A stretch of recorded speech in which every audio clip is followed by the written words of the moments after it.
আমি চাই একজন হুজুর টাইপের মানুষ আমার হাজবেন্ড হবে। হুজুরকে আমার আসলে ভালো লাগে, একটু দাড়ি থাকলে আমার একটু দাড়ি টাইপের ছেলে খুব পছন্দ, দাড়িওয়ালা।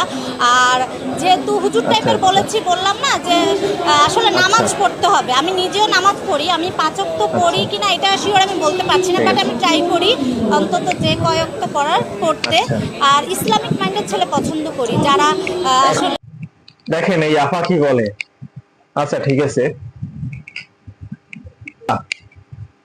আপনি যে একটা হুজুর টাইপের ছেলে বিয়ে করতে চাচ্ছেন, হুজুর টাইপের ছেলে, ভালো একজন হুজুর টাইপের ছেলে আপনাকে কি বিয়ে করবে?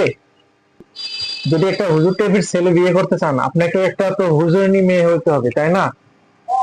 আপনি এরকম মডেল থাকবেন, আপনার জামা কাপড়ের ধরন এমন থাকবে, হ্যাঁ, আপনার নামাজ নাই, কালাম নাই, রোজা নাই, আর আপনি এরকম একটা হুজুর টাইপের ছেলে বিয়ে করতে চাবেন, আর সে বিয়ে করবে?